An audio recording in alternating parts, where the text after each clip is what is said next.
Sobre la Atlántida y las civilizaciones perdidas se han escrito a lo largo de los siglos decenas de miles de libros.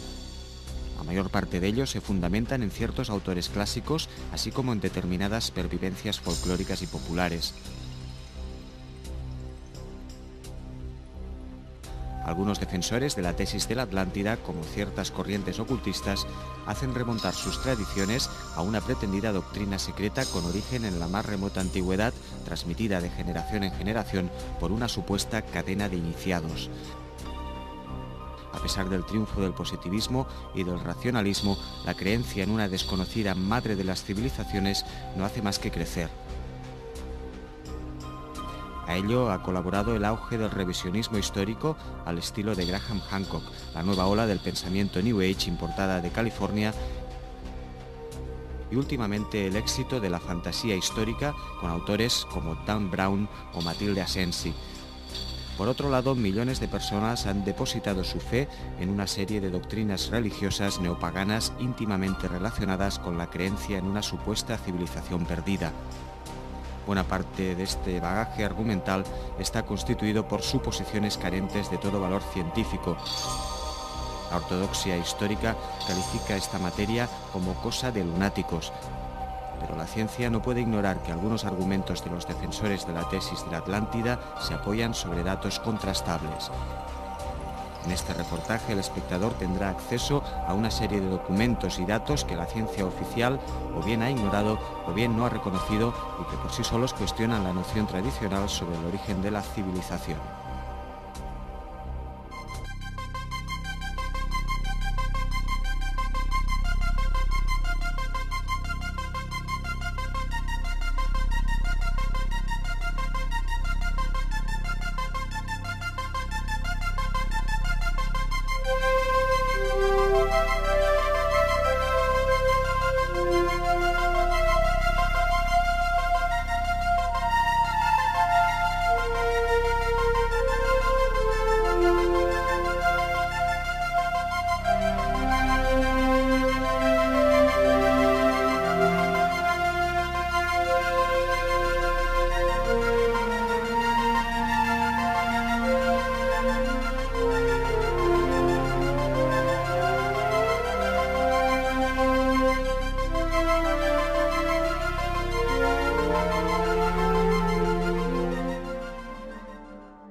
Nace el día, muere la noche, el sol se alza imponente, más allá del horizonte. ¿Es verdad que eres hijo del viento del este? ¿O es más cierto que otros ojos, en otros tiempos, te vieron coronar el cielo, en el país de Hesperia, aquel lugar desolado del poniente, donde habitan las sombras de los antepasados?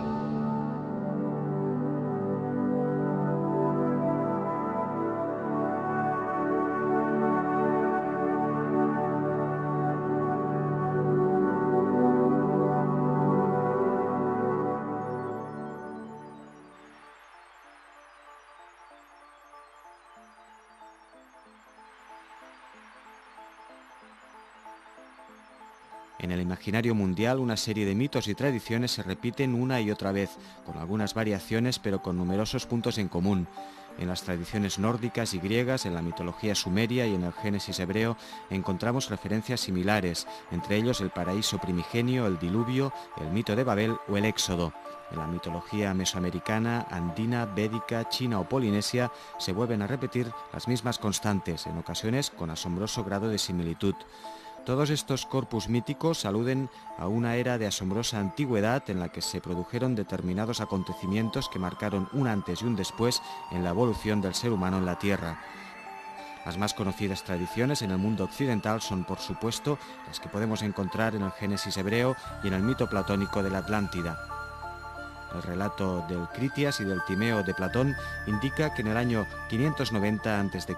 el sabio griego Solón fue informado por parte de un sacerdote egipcio de que 9.000 años antes de esas fechas, es decir, hace unos 11.600 años, se había producido una guerra entre el Imperio Atlante y una coalición de naciones liderada por Atenas. De acuerdo con la descripción de Platón, la Atlántida era una isla feraz, con ríos de agua caliente y fría, de clima subtropical y poblada de elefantes, caballos, toros y todo tipo de frutos y recursos vegetales y minerales que aseguraban una vida cómoda y rica a sus habitantes. Durante muchas generaciones, los atlantes, habitantes de aquel mítico país, obedecieron las leyes divinas y se comportaron con gran virtud. La Atlántida se hizo muy próspera y poderosa. En ese entorno físico tan favorable construyeron una gran ciudad que Platón describe con cierto detalle, siendo la capital de un extenso imperio. Pero con el paso del tiempo, su inicial naturaleza divina se fue diluyendo en una mortal naturaleza humana y las virtudes iniciales fueron sustituidas por vicios. Según algunas versiones, su empleo de la magia supuso la ruina para ellos y para el mundo. En ese momento, Zeus, conociendo la situación, convocó un consejo de los dioses del Olimpo y decidió exterminar el país de los atlantes hasta que no quedara rastro de él. De este modo se produjo un gran cataclismo que en el plazo de un día y una noche acabó con la isla sumergiéndola en el mar. Cuando la Atlántida desapareció, su lugar fue ocupado por una ciénaga intransitable para los navegantes. Este es el relato abreviado del mito. Al contrario de lo que se suele afirmar, Platón no fue el único autor que informó de esta mítica isla continente. El llamado Libro de Enoch se refiere a un país situado en el este del este, donde se encuentra el árbol de la vida y el del conocimiento, y donde los ángeles caídos enseñaron a las gentes los secretos de la ciencia, así como de toda impiedad y perversión. Los chinos hablan de la residencia de los inmortales, situada en una serie de islas al sudeste, donde se puede encontrar la celestial ciudad del Jade, el elixir de la inmortalidad y la suave bebida que otorga la secreta verdad. Muchos autores clásicos como Teopompo, Herodoto o Diodoro Sículo aluden asimismo a este reino al que otorgan diferentes denominaciones. Teopompo se refiere a Merópide, que recibe su nombre de Merope, una de las estrellas conocidas como Pléyades, hija del titán Atlas. Herodoto habla de Eritrea y Diodoro le da, como Platón, el nombre de Atlántida. Tanto Platón como Diodoro Sículo explican que la Atlántida fue la residencia de los dioses y, al igual que Herodoto, consideran que los hechos que relatan los mitos sucedieron hace más de 10.000 años. Según Teopompo y Herodoto, en esos tiempos el sol salía por donde hoy se pone. Diodoro hace un relato pormenorizado de la cronología atlante, de sus reyes y de sus hazañas tecnológicas e históricas. Pero estos no son los únicos relatos que hacen referencia al origen de la civilización. San Agustín en la Ciudad de Dios, Plutarco en De Isis y Osiris y autores como Píndaro, Estrabón o Apolodoro nos informan de la existencia de otros reinos míticos con tintes civilizatorios. Allí nacieron héroes que, como Prometeo, Hermes, Esterces, Osiris o Apolo, llevaron la luz y la ilustración al mundo.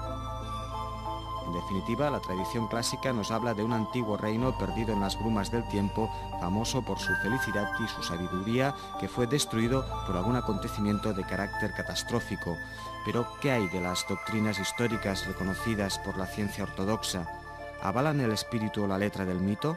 En absoluto, la historiografía oficial afirma categóricamente que en los tiempos en los que, según el mito, prosperaría el reino de Atlántida, hace aproximadamente unos 12.500 años, el mundo estaba a punto de salir de las tinieblas de la era glacial. La tecnología permitía al ser humano a lo sumo mantener y a duras penas crear el fuego, vestirse y calzarse con pieles, tallar algunos útiles de piedra o hueso y calcular el tiempo mediante la observación de las fases de la luna. Tras la fusión de los casquetes polares, el planeta entró en una nueva fase climática conocida como óptimo holocénico. Entonces, lugares ahora inhóspitos como el centro del Sáhara eran fértiles y estaban llenos de vida.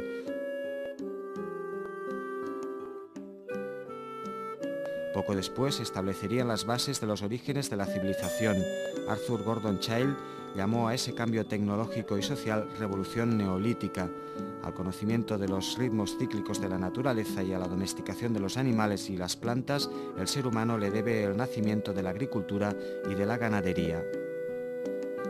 Los hombres y las mujeres empezaron a habitar en aldeas, la religión de cuño matriarcal, la construcción de acequias y canales, la invención del telar, la alfarería y el arado, el trabajo de los metales, el desarrollo de la vida urbana y la implantación de los primeros reinos, todos ellos serían diversos hitos que llevarían al ser humano a alcanzar superiores cotas de bienestar. Esta visión esquemática sobre los orígenes de la civilización, tal como la entendemos en Occidente, es por supuesto reduccionista y simplificadora en exceso. En primer lugar, porque el descubrimiento de la agricultura o la invención del arado no supuso inicialmente una mejora en la calidad de vida, sino bien al contrario.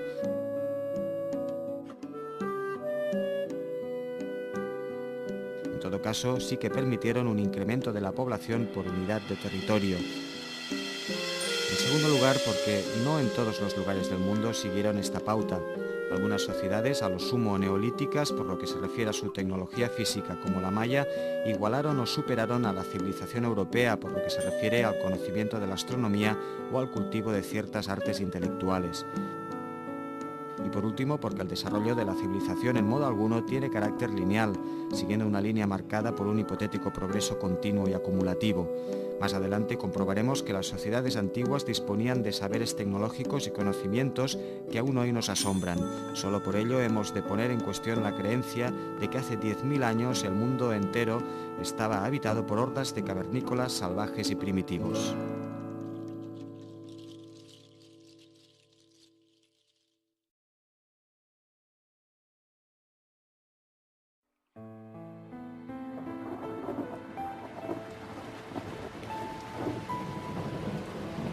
Llueve, el mundo se llena de sombra, gotas de lluvia amargas como hielo, se abaten impunes sobre los campos yermos.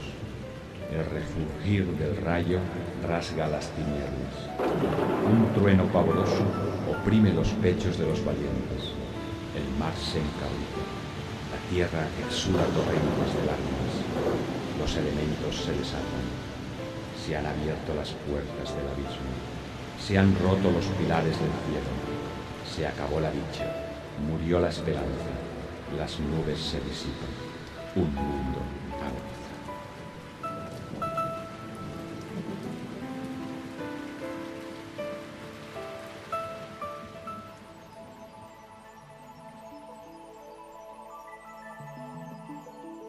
Sobre el mito griego o hebreo del diluvio universal es mucho lo que se ha escrito. Existen diversas teorías sobre este tema. Una primera considera que el mito del diluvio rememoraría una catástrofe sucedida en un lugar y tiempo concretos que posteriormente sería incorporada por diversos pueblos a su cuerpo de creencias como consecuencia de un fenómeno de difusión cultural. Otra teoría niega la existencia de tal diluvio, siquiera local, considerando que dicho mito supone en realidad la fusión en la mente de las sociedades antiguas del recuerdo de variadas y catastróficas inundaciones en unos tiempos en los que las gentes se veían obligadas a vivir en zonas aluviales, en el lecho de los ríos y canales para practicar una agricultura de regadío. Por último, existe otra visión que sostiene que el mito del diluvio sería una reminiscencia de una época durante la fusión de los hielos polares en las que la continuidad de la vida humana en la Tierra se vio seriamente amenazada. Es sabido que tras la fusión de los casquetes polares en todo el hemisferio norte desapareció hasta un 70% de las especies de mamíferos. Por lo que se refiere a la especie humana, hace unos 12.500 años se produjo una acusada reducción de los emplazamientos ocupados por el hombre en el sudoeste de Francia. Fue entonces cuando tuvo lugar un fin abrupto del brillante arte rupestre de las cuevas de Altamira o de Lascaux. Ello es indicio de una disminución catastrófica del contingente de población humana en la zona. Hoy día se sabe que un cambio climático de tales dimensiones pudo ser mucho más súbito de lo que se había imaginado. Se habla incluso de que pudo haber sido cuestión de unos pocos años. Algunos autores apuntan una explicación a este proceso tan rápido de deshielo, un inesperado aumento de la actividad tectónica, la explosión catastrófica de una caldera volcánica o el impacto de un meteorito de considerable tamaño podría haber emitido una espesa capa de ceniza y gases tóxicos a la atmósfera terrestre. Esta capa de gases y ceniza podría haber ocultado temporalmente los rayos solares de tal manera que se podría haber producido un fenómeno conocido como invierno nuclear. Tanto este repentino enfriamiento como la incidencia de los gases tóxicos habría afectado gravemente la continuidad de numerosas especies animales y vegetales sobre la Tierra. Ello podría haber tenido una incidencia especial en las zonas polares. El mecanismo es sencillo.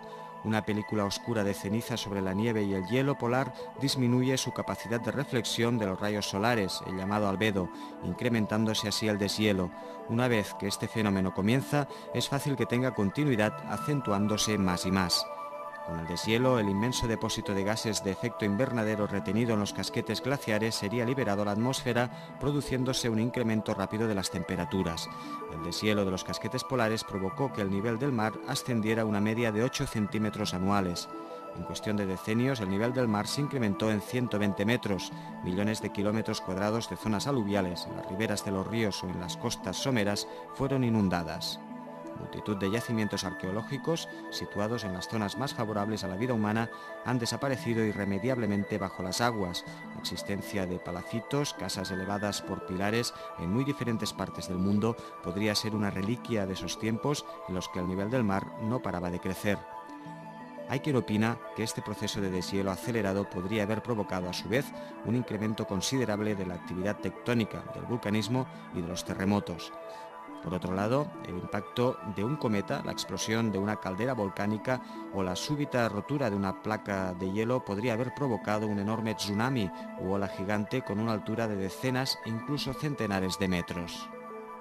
Salvajes tsunamis, invierno nuclear y violento vulcanismo. Estos tres fenómenos, perfectamente posibles por lo que sabemos a resultas del estudio paleoclimático de los ice cores, de las áreas polares, encajan perfectamente con lo que nos dicen diversos mitos del diluvio que hablan de cielos oscurecidos, desaforadas erupciones volcánicas, lluvias de barro y olas gigantes que barren todo lo que se encuentra a su paso. El relato hebreo, griego y mesopotámico del diluvio, el mito maya del Popol Vuh, el egipcio de Sekhmet, el chino de Nugua o el polinesio de Hawaiki, todo ello es compatible con lo que hoy sabemos acerca de las consecuencias para la vida en la Tierra del fin de la era glacial. Desgraciadamente es imposible entrar en detalle en cada una de estas versiones del mito del diluvio, pero no podemos dejar de reseñar otro punto. Este viene inexorablemente acompañado de un éxodo que podemos encontrar en el mito hebreo, griego, maya, azteca, inca o polinesio. Diluvio y éxodo son dos de las grandes constantes del mito universal. Que tal supuesto diluvio fuera provocado por la caída de un meteorito, por la explosión de una caldera volcánica o por los ritmos propios del fenómeno conocido como precesión de los equinoccios, tiene una importancia relativa. Lo verdaderamente relevante es que un hecho así, tal como es consignado por la tradición, se produjo realmente y que la llamada memoria racial de diferentes pueblos del mundo lo ha preservado en forma de mitos o leyendas.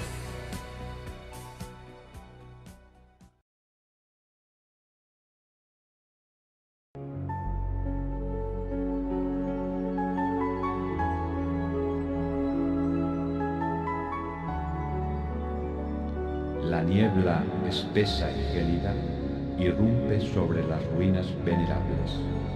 Jirones de vapor se condensan y disipan, juguetones en sus estancias quietas. Hielos, escarcha y rocío, lluvia, viento y frío. Se afanan en zapar los sólidos sillares. Sus paredes esconden, como testimonio mudo del ignoto origen, tesoros de sabiduría, reliquias de incalculable valor. ¿Quién hará hablar a las piedras? ¿Quién abrirá la boca de los muertos? ¿Quién descorrerá el velo del olvido?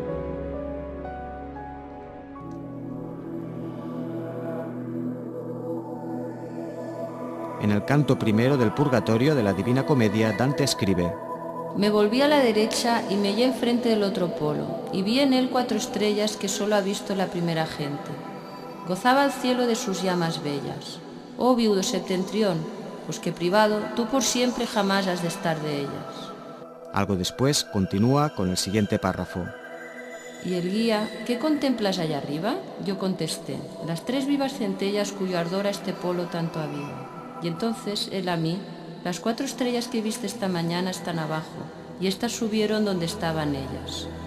Muchos estudiosos de la obra de Dante coinciden en señalar que el otro polo no puede ser más que el polo sur, que las 4 estrellas harían alusión a la Cruz del Sur, que las otras 3 a su lado estarían constituidas por el Triangulum Australis y que la primera gente serían antecesores que conocieron una bóveda celeste diferente a la que conocemos hoy en día en el hemisferio norte.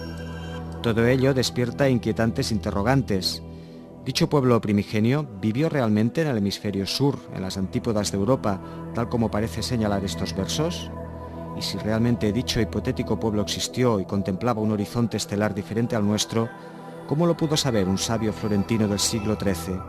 ¿Acaso disponía de unas fuentes de conocimiento hoy perdidas o fuera del alcance del público general? Recordemos que no fue hasta el siglo XV cuando los portugueses atravesaron el Cabo de Buena Esperanza, pudiendo observar las citadas constelaciones del hemisferio sur. Son numerosos los relatos que hablan de un pueblo de dioses, ángeles o titanes que habitó el mundo hace más de 10.000 años. El libro egipcio de los muertos dice así: Oh Tot, respóndeme, ¿qué sucedió con los dioses a los que Nut dio vida en otros tiempos? Han engendrado guerras, desencadenado desastres, cometido calamidades, creado demonios, hecho estragos y destrucciones. Pero también al lado de estas obras del mal realizaron grandes cosas. ¿Sería esta la raza a la que se refiere Dante en su Divina Comedia? Piri Reis, autor del célebre mapa que aparece en la pantalla, explica que lo había confeccionado a partir de una serie de mapas muy secretos y viejos que seguramente solo él conocía en Europa y que eran a su vez copias de otros aún más antiguos. Este mapa ha levantado mucha polvareda por una serie de circunstancias curiosas. Obsérvese que la línea costera que aparece en la parte inferior de la pantalla coincide con la existente en realidad entre el cono suramericano y el litoral de la Antártida. Por otro lado, África y Latinoamérica se encuentran separadas por la distancia correcta, lo que indicaría un conocimiento de la longitud geográfica. Lo que es más sorprendente, la proyección cartográfica se asemeja a la siguiente, con un punto focal situado en Egipto. Son numerosos los científicos que o bien han negado la autenticidad del mapa o han despachado estas similitudes con el argumento de que son simples casualidades, pero es imposible utilizar este calificativo con el siguiente mapa de Orontius Phineus de 1531. Este es de una autenticidad innegable, su autor influyó sobre el famoso cartógrafo Mercator. Aquí observamos que la Tierra Austral, que él representa 300 años antes del descubrimiento de la Antártida, tiene una forma muy similar al continente helado y que está correctamente encarada, con una desviación de 20 grados en relación a la realidad, y dibuja un perfil de las costas meridionales de África, América y sus islas principales de sorprendente perfección. Es más, el relieve de la Tierra Austral es totalmente correcto, como podemos comprobar al comparar la orografía del mapa y la del subsuelo antártico.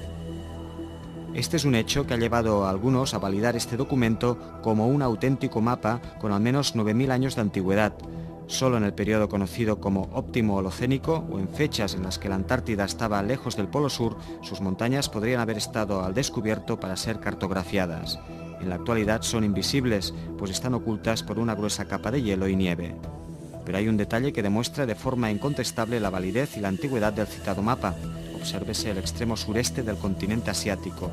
Este es idéntico a cómo sería hace 12.000 años, cuando el subcontinente de Sunda todavía estaba emergido. Actualmente, de este solo subsisten las islas constituidas por el archipiélago indonesio. Y si todo ello no fuera suficiente para avalar la verosimilitud del origen antiquísimo de dichos documentos, obsérvese este mapa de África, con origen en la geografía de Ptolomeo. En él se presenta con total precisión y rigor las fuentes del Nilo Blanco y del Nilo Azul. No son pocos los que se sorprenden del conocimiento que los antiguos tenían del interior del África Negra, en concreto del nacimiento del Nilo Blanco, de las llamadas Montañas de la Luna y del pueblo de los pigmeos, llamados Acá, tierras que fueron exploradas a partir de la segunda mitad del siglo XIX. Aristóteles dice así: Las grullas van hasta los lagos situados más allá de Egipto, de los cuales nace el Nilo. Por aquellas tierras viven los pigmeos, y esto no es fábula, sino la verdad pura. El explorador inglés Richard Barton se preguntaba en su célebre obra Las montañas de la luna cómo es posible que tanto los hindúes como los griegos hayan colocado estos territorios en su lugar correcto en unas áreas hasta entonces inexploradas por el hombre blanco. Hay un aspecto todavía más curioso y significativo que podemos encontrar en la geografía de Ptolomeo.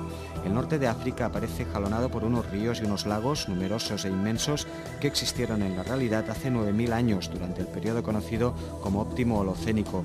¿Nuevamente una casualidad? Es bien sabido que los antiguos fueron unos soberbios astrónomos. Antes mencionamos la incongruencia de que sociedades como los Dogon africanos o los maya mesoamericanos, que a duras penas se encontraban en un estado neolítico de civilización, tuvieran tan amplios conocimientos astronómicos. Todas las sociedades antiguas han interesado de un modo u otro por los ritmos celestes, por fenómenos atmosféricos terribles o maravillosos, por ciertas peculiaridades del firmamento. Es curioso que numerosas sociedades del mundo alejadas en el tiempo y en el espacio hayan fijado su atención en idénticos cúmulos estelares, signos zodiacales o fenómenos astronómicos. Las Pléyades, la agrupación estelar de Orión, la estrella Sirio, el planeta Venus, etc., son algunas de las luminarias que aparecen una y otra vez en los mitos y en las representaciones artísticas de los pueblos antiguos. Todas las culturas se han preocupado por estudiar el movimiento de los astros en la bóveda celeste. No faltan incluso los que, como Giorgio de Santillana, deducen de ello que los antiguos tenían un buen conocimiento del fenómeno conocido como precesión de los equinoccios, es decir, del movimiento aparente de las constelaciones por el horizonte durante el equinoccio vernal a lo largo del tiempo por efecto del bamboleo del eje de rotación terrestre. Diferentes culturas del mundo se han preocupado por estudiar los ciclos del Sol, la Luna y los planetas, los equinoccios, los solsticios, las fases lunares, los eclipses, fenómenos que en todos los rincones del planeta han marcado de un modo u otro las vidas de millones de seres. Culturas del mundo entero han diseñado y construido imponentes recintos para estudiar los fenómenos celestes o para consagrarlos de una u otra manera. Curiosas alineaciones de monumentos o hitos se corresponden con la salida del sol en los solsticios o equinoccios. Nuevamente cabe preguntarse, ¿este extendido interés por la astronomía en muy diferentes sociedades con diferentes niveles de desarrollo tecnológico es fruto de su desarrollo autónomo o es consecuencia de un fenómeno de difusión cultural? No solo tenemos pruebas culturales para dar fe de la verosimilitud de esta tesis. Existen numerosos testimonios en forma de marcadores, hábitos, costumbres o reliquias materiales que demuestran que efectivamente tal fenómeno de difusión cultural debió existir realmente. Los ejemplos son numerosísimos y las coincidencias hablan por sí solas. Sociedades de todo el mundo han practicado una actividad tan aberrante como deformar el cráneo de sus hijos para mantenerlo anormalmente alargado. La cerbatana, con diseño muy similar, está extendida por América y el sudeste de Asia. El boomerang era un instrumento de caza extendido por Europa, América y Australia. Su diseño tan peculiar hace improbable su invención por separado en diferentes partes del mundo. El primer perro conocido en Europa era idéntico al dingo australiano. Este llegó a Australia en barco. ¿Quién lo llevó? Autores antiguos como Plinio describen el maíz con total precisión. Los africanos y los asiáticos ya lo conocían a la llegada de Colón al Nuevo Mundo. Los habitantes de Asia Central cultivan primitivas variedades de maíz diferentes a las americanas. ¿Cómo es posible si, según la doctrina oficial, este tiene origen en América? Antiguas palabras españolas como mazacote o mazapán tienen un prefijo que alude al maca sánscrito, literalmente maíz. La lengua náhuatl azteca dispone asimismo del término maza, que significa puré de maíz. Además, numerosos mitos americanos afirman que los antepasados encontraron el maíz en el interior de una montaña llamada Tonacatepel en México, Paxil en Guatemala y Tambotoco en Perú. Ello quiere decir que el maíz americano tiene origen foráneo y, si es así, ¿quién lo llevó a América? Distintos pueblos han dejado una huella en positivo o en negativo de sus manos en las cuevas y en los templos de todo el mundo. Muchas veces estas fueron marcadas por mujeres, lo que denota una tradición matriarcal. Las más antiguas, de hace unos 25.000 años, las encontramos en Europa y Extremo Oriente. Las más modernas, de hace unos 10.000 años, en Sudamérica. La momificación con técnicas diferentes la encontramos en el norte de África, en Asia y en América. El alargamiento de orejas es común entre polinesios, asiáticos y nativos americanos. Los moais de la isla de Pascua representan con claridad las orejas largas de los constructores de estos soberbios monumentos. El parchís es antiquísimo, Tiene carácter ritual y es practicado en todo el mundo. En la India se llama pachisi, entre los aztecas era conocido como patolli. En todo el mundo se realizaban sacrificios humanos en tributo a su dios principal. Eran comunes en las culturas precolombinas, pero también en las germánicas y célticas, así como en Canaán, Polinesia y el sudeste de Asia. La barca de totora es un tipo de construcción naval generalizado en el mundo. En todas partes tiene un diseño muy similar. El tatuaje y la trepanación del cráneo son unas prácticas muy extendidas. La trepanación es explicada por motivos terapéuticos o religiosos. En el primer caso, para extirpar tumores; en el segundo, para abrir supuestamente un tercer ojo. El caso del tabaco es parecido al del maíz. Teniendo un origen pretendidamente americano, han sido descubiertos restos de tabaco en centenares de momias egipcias. Se piensa que era utilizado como desinfectante. El cultivo y el consumo de tabaco es y ha sido tradicional en todo el sudeste asiático, mucho antes del descubrimiento de América. Sociedades tan primitivas como los Semán de las islas Andamán o los nativos de Nueva Guinea Papú lo consumían con anterioridad a la llegada de los europeos.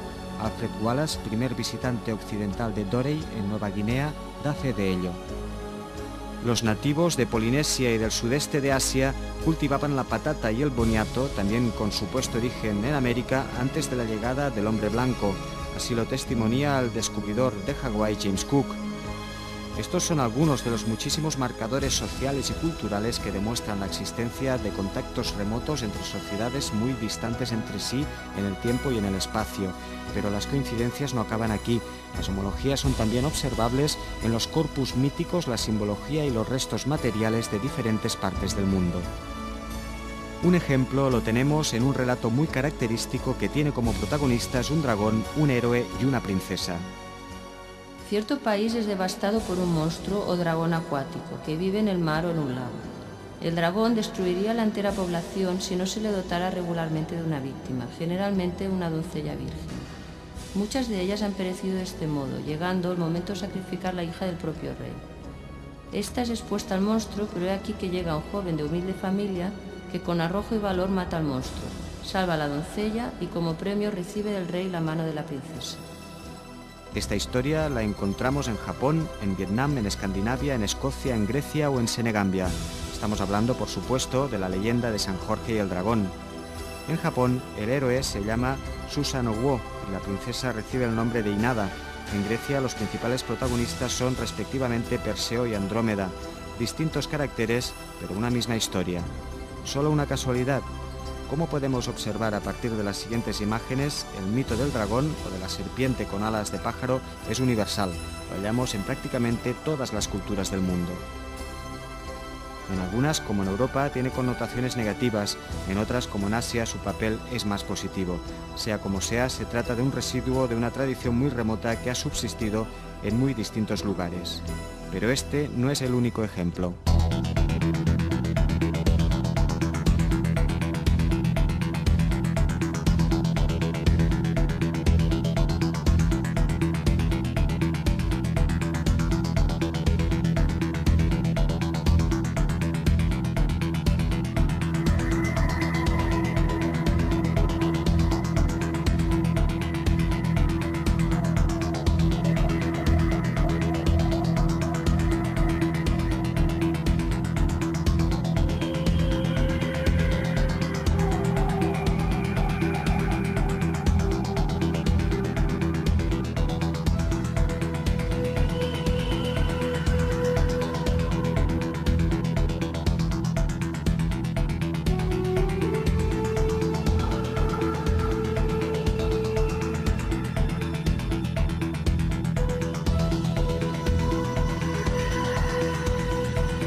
Una homología universal especialmente interesante es la del símbolo conocido como Meru, representativo de la montaña mítica en la que, según los hindúes, se encuentra el paraíso primordial, también llamado Jardín de Brahma.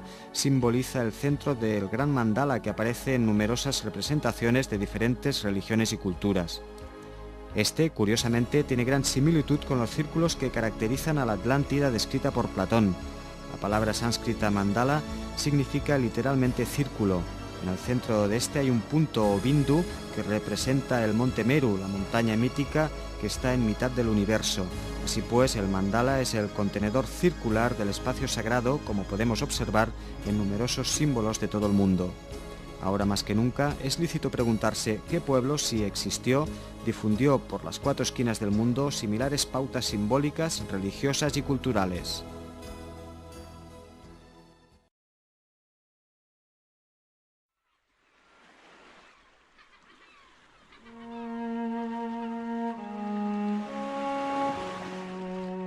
Un mar embravecido lame las cicatrices de la tierra. Por doquier encontramos horrendas llagas de desolación, supurantes de nostalgia y melancolía. Las olas, compasivas, restañan el dolor de la herida mal curada. Con delicadeza alivian el sufrimiento de un mundo huérfano.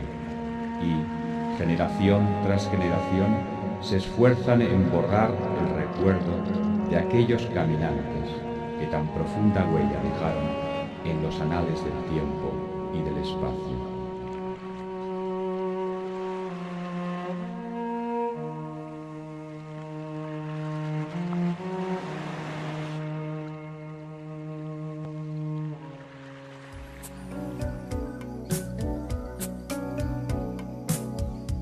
Destacados autores han dado vueltas y vueltas a supuestos misterios que proliferan en el resbaladizo campo de la antigüedad. Erich von Däniken, Charles Berlitz, Juan José Benítez son solo algunos de los que en un momento dado pusieron de moda el análisis fantástico de la historia. Creyeron ver naves espaciales en los relieves de sepulcros mayas, operaciones a corazón abierto en las piedras de Ica, pistas de aterrizaje en las estepas polvorientas de Nazca o bulbos luminosos en ciertas representaciones egipcias. Los especialistas serios, sin mucha dificultad, han desacreditado estas tesis revisionistas y por ende cualquier intento de formular teorías a partir de ciertas analogías o simples coincidencias más o menos superficiales. Sin embargo, los supuestos misterios no se acaban aquí, los encontramos repartidos por todo el mundo. Aviones con diseño moderno e incluso aerodinámico que no van a ninguna parte. Enormes bolas de perfección absoluta que no se sabe para qué sirven. Descomunales mensajes grabados en tierra que representan seres extraños o figuras imposibles sin que tengamos idea de a quién van dirigidos.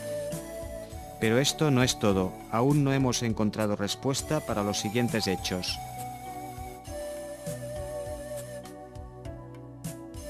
Es harto conocido el mito de Viracocha en el continente americano. Tanto este como el Quetzalcóatl azteca o el Kukulcán maya son hombres dioses de considerable altura que vinieron del extranjero portando largas túnicas, calzando sandalias y luciendo vistosas barbas. Estas, como es sabido, resultan extrañas para la raza amerindia. Estos soberbios arquitectos de estructuras ciclópeas eran hombres sabios y pacíficos educadores. Enseñaron a los nativos a dotarse de leyes, labrar la tierra y tallar la piedra verde, el jade. Los etnólogos y antropólogos tradicionales descartan este mito al considerar que menoscaba el protagonismo o el mérito de las culturas indígenas en la conformación de sus respectivas civilizaciones. Pero la verdad es que son centenares los testimonios que los pueblos antiguos de América han dejado acerca de estos antiguos pobladores, que según el mito estarían detrás del inicio de la civilización en el hemisferio occidental. Aquí contemplamos numerosas representaciones de barbudos precolombinos, algunos con barba de chivo y rasgos orientales, otros completamente europoides y barba poblada. Los hay con barba postiza, como la empleada por los antiguos egipcios, y también podemos encontrar imágenes del tipo caricaturesco. Además, no son extraños los restos humanos que dan fe de la existencia de un pueblo de cráneo dolicocéfalo de tipología europoide en esta parte del mundo. Su antigüedad es a veces milenaria.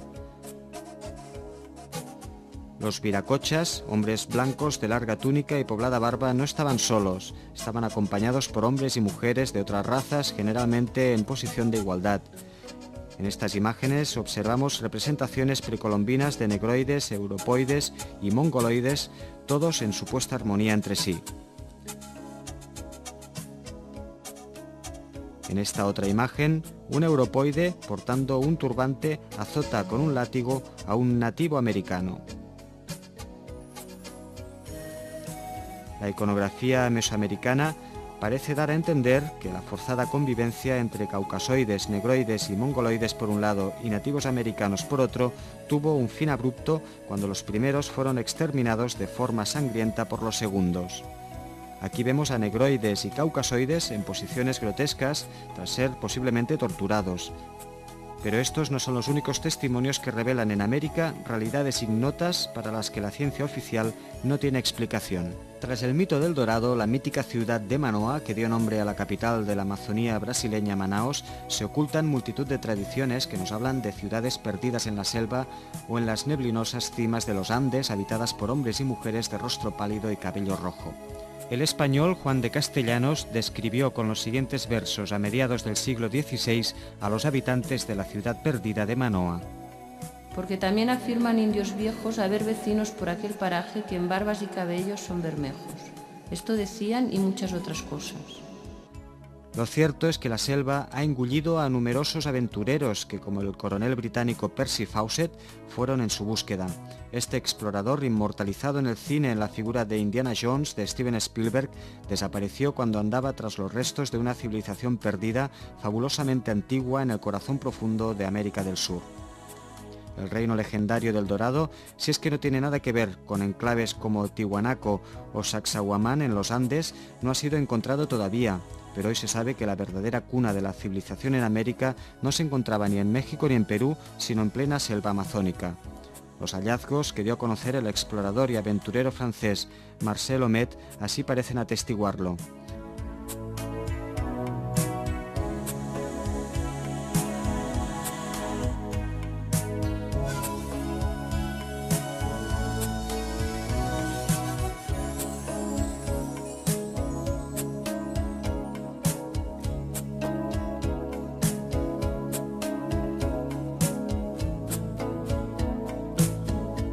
Existen otros restos arqueológicos y reliquias que invitan a replantearse la historia tal como esta nos ha sido explicada.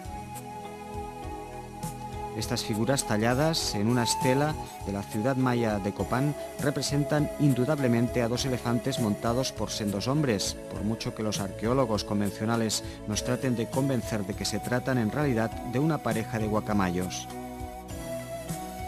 Estas no son las únicas representaciones de elefante en la iconografía precolombina.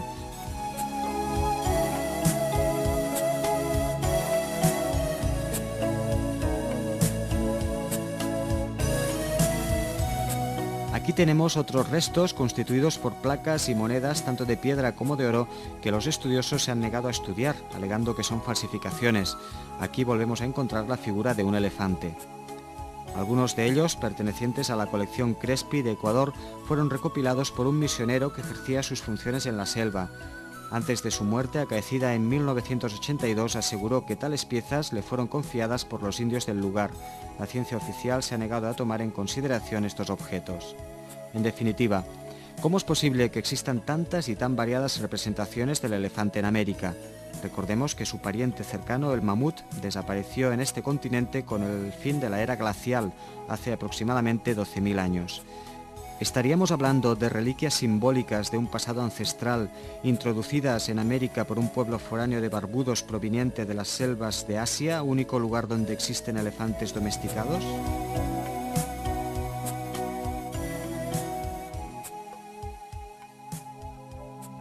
Ahora veamos esta representación que el explorador George Gray hizo de una figura pintada en una cueva de Kimberley Range, en el norte de Australia. Compárese con una figura similar encontrada por el francés Marcel Ouimet en la cueva de Chulín, Argentina. Son muy parecidas. Ambas figuras portan lo que parece un halo, pero que se podría tratar en realidad de un turbante tocado muy común en diversas culturas del mundo. Esta figura sería característica de los espíritus Nimi, los dioses del tiempo de los sueños o de la creación que enseñaron a los aborígenes australianos a pintar sus célebres pinturas sobre roca llamadas Wandjina. ¿Serían los Nimi los hombres que pilotaban este barco? Pintado sobre la corteza también en el norte de Australia, es anterior a la llegada de los primeros europeos. Como es ostensible, representa un buque con doble mástil, una puerta en el costado y lo que parecen unos botes similares a los empleados por los antiguos barcos balleneros. La actividad ballenera no es extraña entre los polinesios y los habitantes de las islas del sur de Indonesia, como esta de La Malera.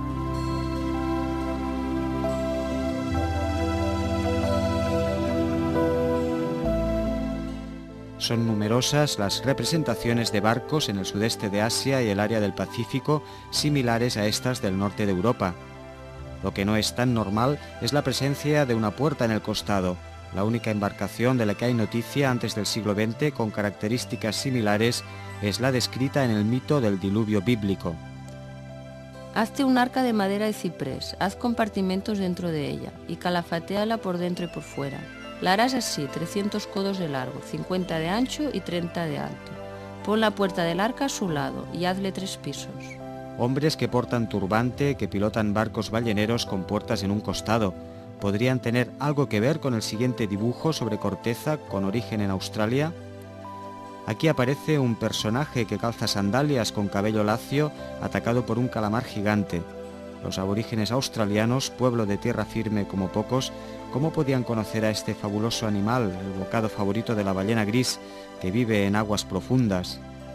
Solo un pueblo marinero y más concretamente ballenero podría haber conocido al enorme cefalópodo que aparece en esta ilustración, tal vez el representado por este petroglifo caracterizado por calzar botas, vestir manga corta y tener cabeza de ave. Sería dicho pueblo marinero y más concretamente ballenero el que dibujó los mapas que con el transcurrir del tiempo llegaron a manos de Piri Reis y Orontius Phineus, aquellos en los que la Antártida y en general todo el hemisferio austral aparecen perfilados con una inaudita perfección. Pero estos príncipes navegantes también harían acto de presencia en el hemisferio septentrional.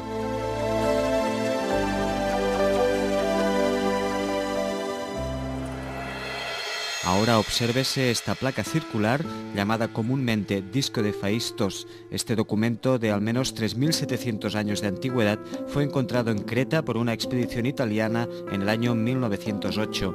Si bien se localizó en un estrato arqueológico contemporáneo al tipo de escritura cretense conocido como lineará, como es evidente no tiene nada que ver con esta última. Por otro lado, en el Disco de Phaistos aparecen una serie de figuras y caracteres que, más que con el ámbito mediterráneo, tienen numerosos puntos en común con las culturas mesoamericanas.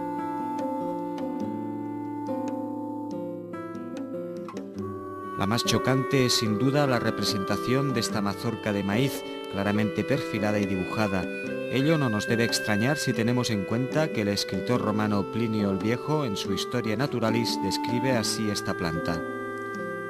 En los últimos 10 años ha sido introducido en Italia, procedente de la India, un tipo de mijo que tiene un color negro, con un grano grande y con un tallo como el de una caña.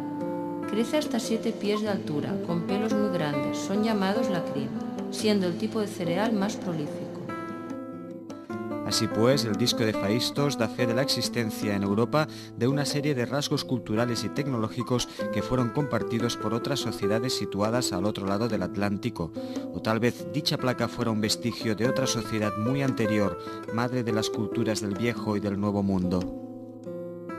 Es harto conocida la discusión sobre la auténtica edad de la Esfinge de Gizeh, mientras los egiptólogos convencionales le atribuyen una antigüedad algo anterior a las pirámides de la Cuarta Dinastía, cifrada en algo más de 4.500 años, los análisis geológicos parecen demostrar que su pauta de desgaste se acerca más a la erosión por efecto del agua que a la erosión eólica.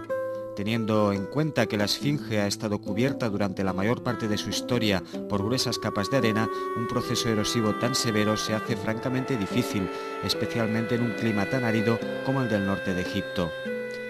Es por ello que numerosos geólogos se inclinan por sostener que la Esfinge solo ha podido adquirir su forma actual 9.000 años atrás, cuando el Sáhara era un vergel y en sus sabanas y praderas ramoneaban grandes rebaños de vacas, como estas que aparecen en las pinturas de Tassili, en el centro de este inhóspito desierto. Dichos animales eran criados por los pueblos que en esos lejanos tiempos practicaban la ganadería y que estaban dotados de una rica cultura, con atuendos y peinados refinados y sofisticados. Su civilización comprendía posiblemente el uso de la escritura llamada Tifinagh, que ha subsistido hasta nuestros días.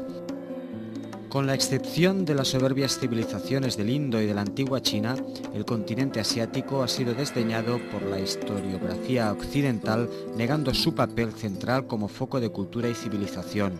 Recientes hallazgos han hecho tambalear esta visión etnocéntrica. Hoy se sabe que numerosos rasgos civilizatorios tuvieron lugar en Asia milenios antes que en otros continentes. Los primeros indicios de agricultura han sido hallados en Nueva Guinea y son al menos 5.000 años anteriores a los que podemos encontrar en el llamado Creciente Fértil. Los primeros ejemplos de trabajo del bronce han sido localizados en Tailandia, no en el Medio Oriente como se creía. La primera cerámica la encontramos en el sur de China y en Japón. La primera escritura pudo tener lugar en China en fechas muy anteriores que en Mesopotamia o Egipto. Pero es que además en el sudeste asiático se han encontrado restos arqueológicos acompañados por monumentos megalíticos muy similares a los que podemos encontrar en Europa, con un significado y un origen completamente desconocido. Algunos de ellos tienen cierta homología con otros restos arqueológicos de Polinesia y Sudamérica. Estos indicios nos hacen dudar de la doctrina oficial acerca de los orígenes de la civilización. Las contradicciones entre las tesis dominantes y las hipótesis alternativas las podemos encontrar incluso en numerosas obras de referencia que, si en algunas páginas se aferran a las explicaciones ortodoxas, en otras recogen otros hallazgos que desmienten las primeras. Últimamente están apareciendo algunas posturas que empiezan a cuestionar, aunque con timidez, la doctrina imperante. La arqueología es una ciencia conservadora, es de todos sabido, pero algunas evidencias desbordan las expectativas más osadas de los estudiosos del mundo antiguo. ¿Cómo pudieron tallar los antiguos estas figuras de diorita o de jadeíta con tanta perfección, haciendo uso de sus primitivos instrumentos de piedra o cobre?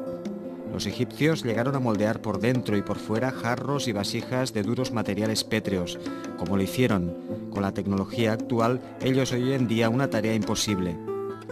¿Cómo pudieron tallar y dar forma a los artistas precolombinos a estas sofisticadas calaveras de cristal de roca? Harían falta años y años de un trabajo paciente y minucioso para lograr con sus rudos instrumentos este magnífico resultado. ¿Cómo pudieron los egipcios hacer encajar con tanta perfección este hueco en un bloque de granito? ¿Cómo pudieron pulir y abrillantar con sus escasas herramientas estos supuestos sepulcros para bueyes sagrados? ¿Cómo pudieron los orfebres andinos fabricar platino, que exige un punto de fusión de 1770 grados centígrados, cuando ni siquiera conocían el fuelle? ¿Qué civilizaciones desconocidas desarrollaron estos misteriosos signos e inscripciones repartidos por distintos continentes sin que estén asociados a culturas reconocidas por la ciencia actual?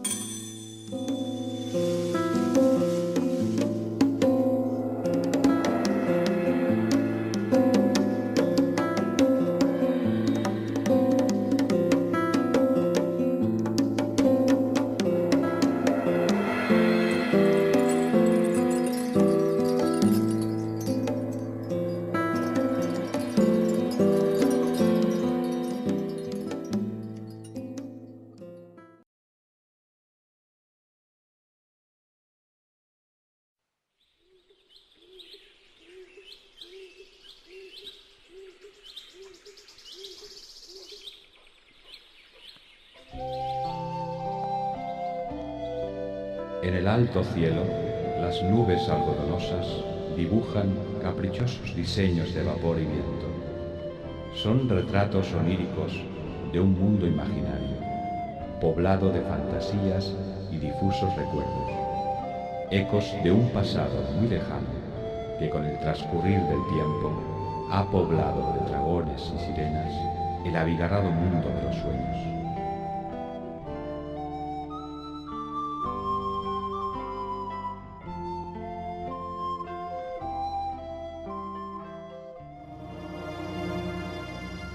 A mediados de los años 90 se realizó en Yonaguni, al este de Taiwán, un hallazgo que podría revolucionar el estudio de la historia antigua. Fue encontrada una estructura subacuática de 120 metros de largo, 40 de ancho y 20 de alto. Está conformada por bloques y paredes talladas en ángulo, orificios alineados, escaleras, muros, calzadas pavimentadas, esculturas, inscripciones, túneles, canales y terrazas escalonadas. Tiene una orientación este-oeste en su eje más alargado y se localiza a 23 grados 30 minutos de latitud norte, muy cerca del trópico de Cáncer, lo cual tendría una importancia enorme para una cultura que practicara el culto solar. Según el geólogo japonés Masaki Kimura, esta estructura sumergida es indiscutiblemente antrópica y su antigüedad sería como mínimo de unos 8.000 años. Son muchos los geólogos que han objetado que este monumento responde a causas naturales. Lo más probable, según se piensa hoy día, es que fuera efectivamente una estructura natural retocada por la mano del hombre. Pero es indiscutible la intervención antrópica, especialmente cuando observamos que en sus proximidades se encuentran sumergidos monumentos como este ónfalo. Tan similar a estos otros que es posible encontrar en Japón o Corea y también en Brasil. Pero es que además en todo el mundo hallamos ejemplos de estructuras con escalones irregulares parecidas a Yonaguni.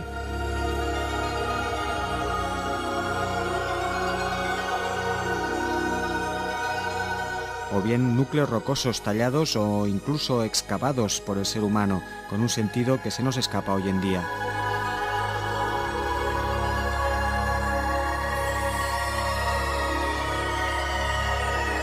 Otro detalle repetido es la presencia de agujeros excavados en la roca. Los arqueólogos los llaman copelas. Su significado es asimismo desconocido. El simbolismo del templo escalonado ha persistido en el tiempo, incluso entre ciertos círculos de ocultistas. Esta pintura de Max Ernst, de 1935, ilustra sobre un lenguaje simbólico que únicamente ciertos iniciados parecen comprender. Más recientemente, en una expedición submarina a cargo del científico cubano Manuel Iturralde del Museo de Historia Natural de La Habana, con la colaboración de la ingeniera rusa Paulina Selinsky, se ha localizado una inmensa metrópoli sumergida a 650 metros de profundidad cerca de la península cubana de Guanacaviles. Imágenes captadas con sonar y cámara de vídeo permiten identificar claramente estructuras ortogonales, edificios e incluso esfinges.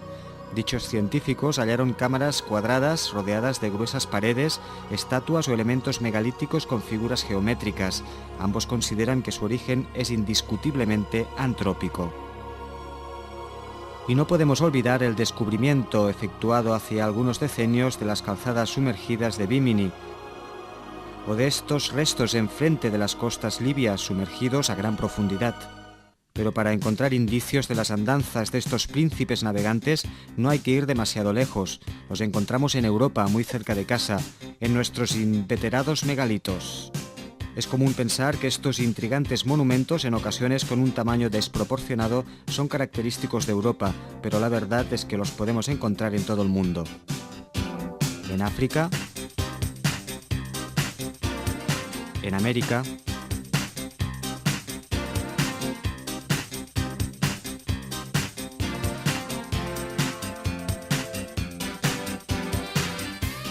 en Asia, tanto en Palestina como en Extremo Oriente,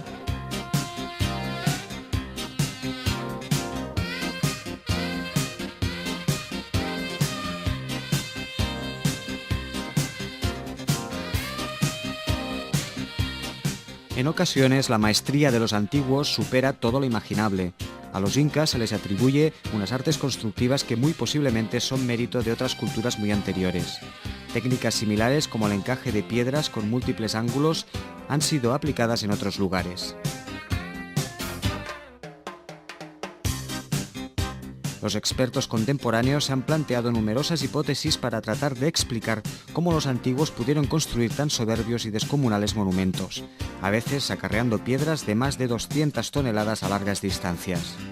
Este monolito, por ejemplo, pesa 1.100 toneladas, lo que habría requerido una fuerza humana para moverlo equivalente a 16.000 hombres. Lo mismo cabe decir de este obelisco inacabado de Asuán, con un peso de casi 1.300 toneladas. Pero eso no es todo. Los encajes entre las diferentes rocas ciclópeas son tan perfectos que ningún objeto, por pequeño que sea, puede atravesarlos. La perfección de su talla salta a la vista si empleamos modernos instrumentos de medida como el nivel o la escuadra. Es notable el hecho de que tanto los antiguos egipcios como las culturas andinas emplearon parecidas técnicas para elaborar y colocar los bloques. Estos son de similar factura. Pero es aún más llamativo que los antiguos constructores debieron emplear muy potentes herramientas para pulir, serrar, perforar o trepanar la roca. Algunos expertos señalan que a la vista de los restos que nos han llegado, su velocidad y potencia debían ser superiores a los instrumentos de los que hoy disponemos. Este es el proceso que los romanos empleaban para tallar las rocas: largo, laborioso, tosco y sobre todo primitivo. ¿Cómo es posible que los antiguos pueblos andinos y los egipcios dispusieran de técnicas infinitamente más potentes? La ciencia actual no tiene respuesta para ello. La pirámide, el túmulo o la stupa representan tres versiones de un mismo símbolo, la montaña sagrada. Distintos pueblos han erigido pirámides para enaltecer su culto a los dioses. Allí se han celebrado ceremonias o se han enterrado reyes. En cualquier caso, la pirámide cobra una importancia central en las religiones de todo el mundo. Las hay de tamaño descomunal y también otras que representan meramente un símbolo, como estos bloques piramidales de los alrededores de Ena, en Japón. Las encontramos en América,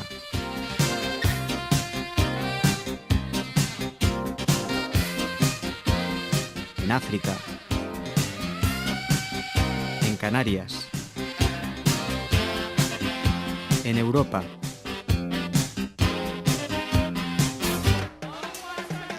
en Asia,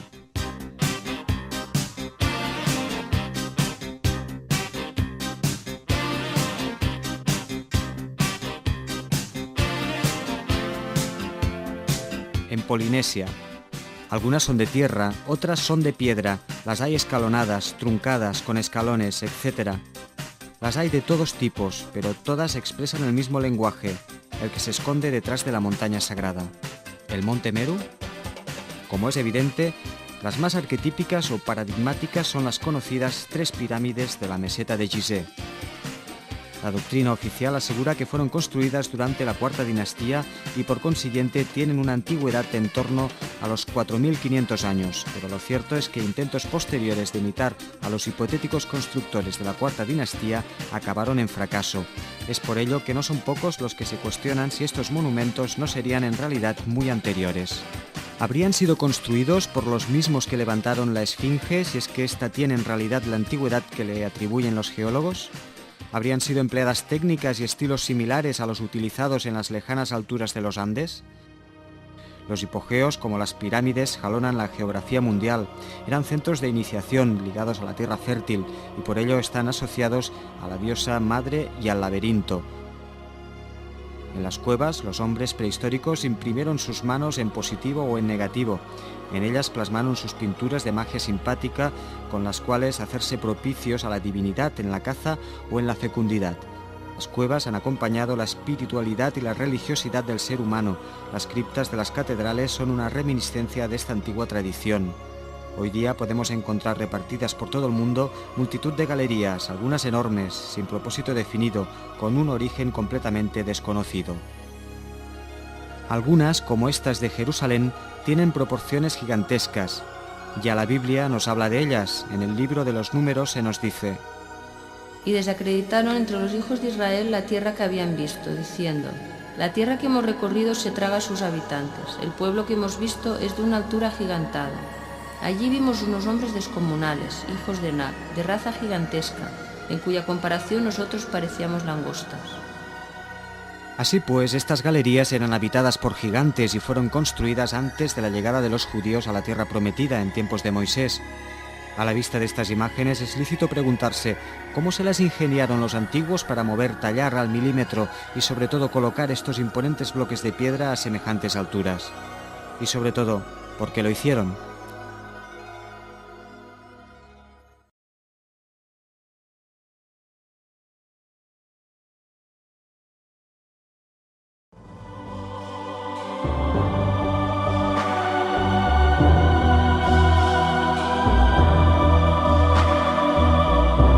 Son miles, si no millones, los que inútilmente buscan el sendero que conduce a las puertas del paraíso primigenio. Legiones de idealistas que, cual sonámbulos, caminan despiertos por el mundo de los sueños. Retornad, hermanos, abandonad ese vano intento. El camino de la verdad no es tortuoso ni secreto.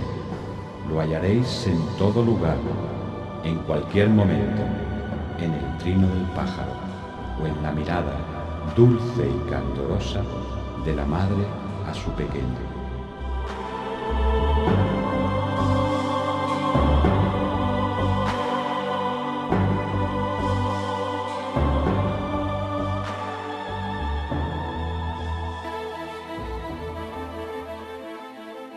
Tanto los megalitos como los hipogeos están asociados a una raza de gigantes.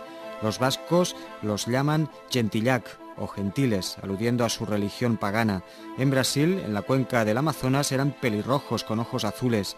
Levantaron la ciudad perdida de Manoa y sus huesos reposan bajo grandes santuarios de rocas con forma ovalada, rodeados de enigmáticas inscripciones. Los iroqueses de Norteamérica, los celtas irlandeses, los germanos, los hindúes, los griegos, los egipcios, los cananeos, los hebreos, todos ellos hablan de gigantes, asociados a menudo a una raza de enanos. Los germanos caracterizan a Gnorg y a Nol como al primer hombre y a la primera mujer respectivamente. Como indica su nombre, ambos eran de raza negra. También eran negros los gnomos o trolls, los cuales poseían una inteligencia sobrehumana. El dios egipcio Min, equivalente al Pan griego, compartía estas mismas características. Gigantes pelirrojos frente a enanos negros. ¿Existe constancia arqueológica de ambas razas conviviendo juntas?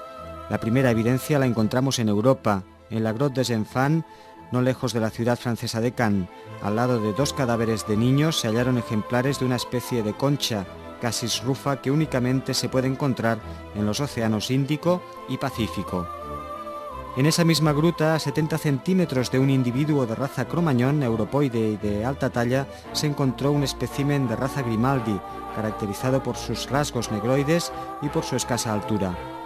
Como podemos ver en esta imagen, los individuos de la raza Grimaldi son tipológicamente idénticos a los negritos Semang de Indonesia, Malasia y Filipinas. Es precisamente en esta área donde podemos encontrar el hábitat natural de las conchas del tipo Cassis rufa. Ello indicaría que en la más remota antigüedad, hace más de 20.000 años, existió un contacto directo entre individuos cromañón con una talla media de 1,85 metros de altura y otros de raza Semang, semejantes a los actuales pigmeos del sudeste de Asia, y por tanto entre Europa y el lejano Extremo Oriente. ¿Estaríamos hablando de los gigantes y los pigmeos de los que habla la tradición, los mismos que encontramos repetidamente en el folclore europeo? Ya sabemos que en América se pueden encontrar vestigios de pueblos caucasoides y negroides, generalmente conviviendo juntos y en un plano de igualdad. No son escasos los restos humanos que demostrarían la presencia de pueblos europoides de cabellos rojos en diferentes áreas culturales del mundo. Pedro Pizarro afirmó que los miembros de la familia inca eran altos, más blancos que los mismos españoles y tenían los cabellos de color rojo. Pero es en el norte de África y en el centro de Asia donde son más abundantes. Son los llamados Rutenu en Egipto y Arzi o Tocarios en la provincia china de Xinjiang. Estos últimos se caracterizaban por la confección de prendas con diseños similares a los conocidos tartanes escoceses. En esta imagen observamos cómo las sacerdotisas de este pueblo empleaban un atuendo muy similar al asociado a las brujas de los cuentos infantiles. En algunos casos podemos vislumbrar las trazas de esta antigua raza pelirroja por la costumbre en muchos pueblos de teñir sus cabellos de rojo. Todavía quedan restos de esta población en distintas partes del mundo, conviviendo con otras razas de la zona. En Asia Central.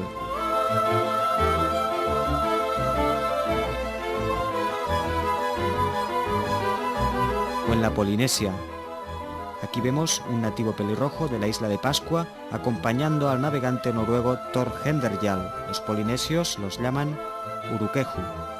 Los pukao, o tocados de los moai de la isla de Pascua, representan a los moños con los que los nativos se recogían el cabello. Como vemos, estos tienen el color rojo. La tipología racial polinesia se acerca bastante a lo que es habitual en el entorno europeo.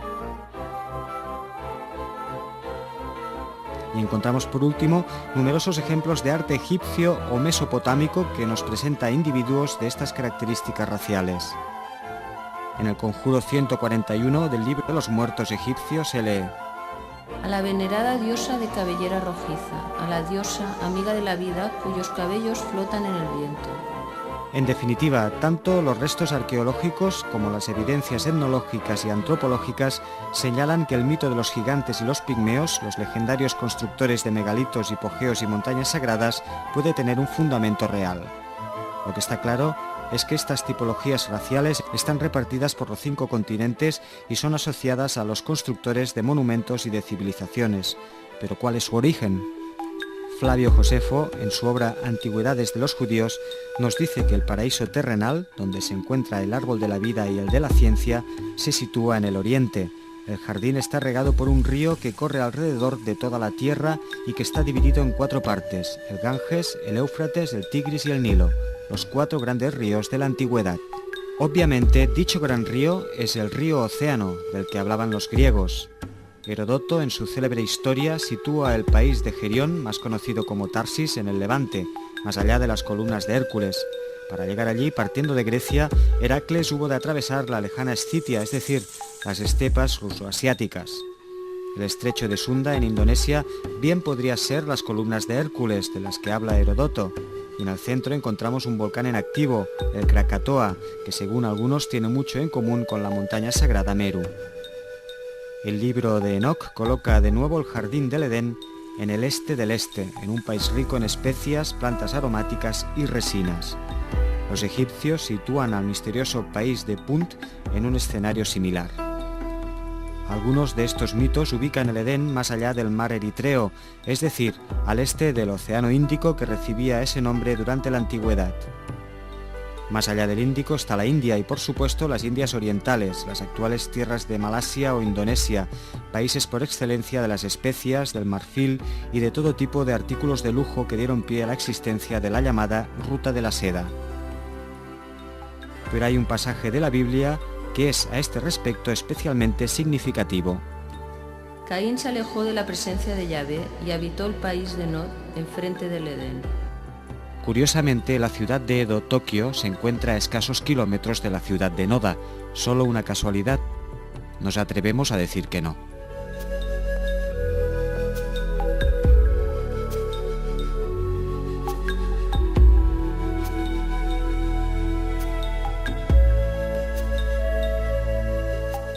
Edén, como Edo y Meru, podrían tener un mismo significado: río de la montaña. Meru podría estar en la base de topónimos como Sumeria o Samaria, en los que el prefijo sa sería simplemente una partícula enfatizadora. El Meru, de la mitología budista, hinduista o sino-altaica, podría tener algo que ver con el término hebreo merom, que significa montaña, o bien con el egipcio Mer, alusivo a la pirámide. Esto no es todo. La isla indonesia de Borneo o Brunei tiene 2 partículas, Bor y Neo, que significan algo así como tierra de Noé. Este mismo nombre recibe una región de Nigeria que se llama literalmente Bornu. El nombre del Noé bíblico lo encontramos extendido en mitos del diluvio de todo el mundo. El Noé polinesio se llama Nu'u, el Noé chino se llama Nugua, el Noé árabe se llama Nuh, el Noé fenicio se llama Uonos, el Noé egipcio se llama nuevamente Nu'u, el Noé hindú se llama Manu. Y no olvidemos que el Manaos brasileño podría significar algo así como agua de Noé, una manera de aludir al diluvio. El nombre del dios hebreo podría tener origen en la denominación de la isla principal del archipiélago indonesio, Java, Java según la pronunciación sundanesa, de aquí derivaría Yahvé. Son muchos los estudiosos que piensan que el nombre del dios único hebreo hace alusión a un territorio, un emplazamiento, más en concreto una montaña, el monte Meru, situado en el oriente, la montaña sagrada por excelencia. En la isla melanesia de Tana, los nativos rinden culto a un dios llamado Yasur. Este es un volcán. ¿Podría dicho Yasur representar al dios de los volcanes de los hebreos? Significativamente, tanto las palabras Tana como Yasur tienen desinencias en Israel. Tana significa alabar en hebreo y Yasur es un gentilicio muy habitual en esta lengua. Posiblemente sea en esta región, en su mayor parte inundada por el mar de la China meridional, donde podamos encontrar los restos de la legendaria civilización Atlante, que hace más de 10.000 años resultó inundada en una noche sin dejar rastro. Tal vez de esta zona provendrían los prometeos, que en diversas partes del mundo difundieron saberes y conocimientos, dando origen a las diferentes civilizaciones que conocemos hoy día. Para localizarla, habremos de adentrarnos en espesas selvas milenarias, donde bajo metros de maleza y sedimentos quizás se escondan fabulosos tesoros todavía por descubrir. Y habremos de escuadriñar los fondos marinos de ese mar que hace muchos años albergaba valles lujuriosos y ríos caudalosos, y quién sabe, tal vez también ciudades populosas. Sea como sea, si queremos encontrar el auténtico origen de la civilización, hemos de clavar los ojos en las lejanas tierras de Oriente. Allí donde se han encontrado las primeras evidencias de cerámica y de agricultura, donde nació la arquitectura y tal vez la metalurgia, las lejanas tierras de donde brota a borbotones el mito y el misterio.